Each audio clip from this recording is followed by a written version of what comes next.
Beijing has been stepping up controls on rare earth exports, triggering global shortages and exposing industry's dependence on Chinese supply chains. However, over recent years, China itself has become reliant on rare earth supplies from an unexpected source, the relatively small and war-torn economy of Myanmar. While China is the world's top producer of rare earths, it still imports raw materials containing the coveted metals from abroad. Myanmar accounted for about 57% of China's total rare earth imports last year. Gracelyn Bhaskaran, director of the Critical Minerals Security Program at the Center for Strategic and International Studies, told CNBC. According to Chinese customs data, Myanmar's rare earth exports to China significantly picked up in 2018 and reached a peak of nearly 42,000 metric tons by 2023. Bhaskaran added that the imports from Myanmar are also particularly high in heavy rare earth element contents, which are generally less abundant in the Earth's crust, elevating their value and scarcity. Myanmar's production has significantly strengthened China's dominant position, effectively giving Beijing a de facto monopoly over the global heavy rare earth supply chain, and much of the leverage it wields today. The country has become a key source of two highly sought-after heavy rare earths, dysprosium and terbium, that play crucial roles in high-tech manufacturing, including in defense and military, aerospace and renewables sector. This dynamic has given rise to a supply chain in which extraction is concentrated in Myanmar, while downstream processing and value addition are predominantly carried out in China, said Bhaskaran.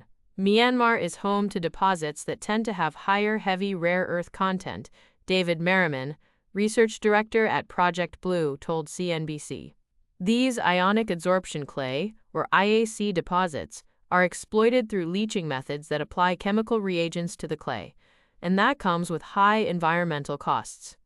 According to Merriman, the vast majority of the world's IAC operations were in southern China in the early to mid-2010s.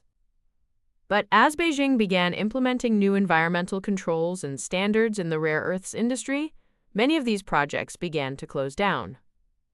Myanmar, particularly the north of the country, was seen as a key region which had similar geology to many of the IAC deposit areas within China, Merriman said.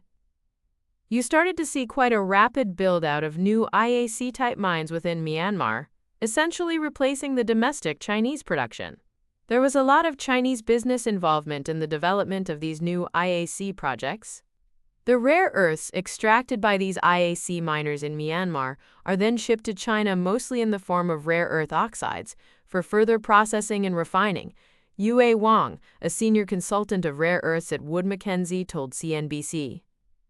In 2024, a report from Global Witness, a nonprofit focused on environmental and human rights abuses, said that China had effectively outsourced much of its rare earth extraction to Myanmar at a terrible cost to the environment and local communities.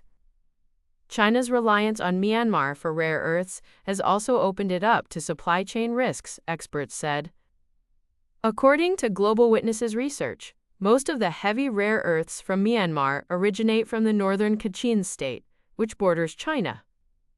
However, following Myanmar's violent military coup in 2021, the military junta has struggled to maintain control of the territory amid opposition from the public and armed groups. Myanmar is a risky jurisdiction to rely on, given the ongoing civil war. In 2024, the Kachin Independence Army, KIA, a group of armed rebels, seized sites responsible for half the world's heavy rare earths production, said CSIS Bhaskaran. Since the seizure, there have been reports of supply disruptions, causing spikes in the prices of some heavy rare earths. According to a Reuters report, the KIA was seeking to use the resources as leverage against Beijing.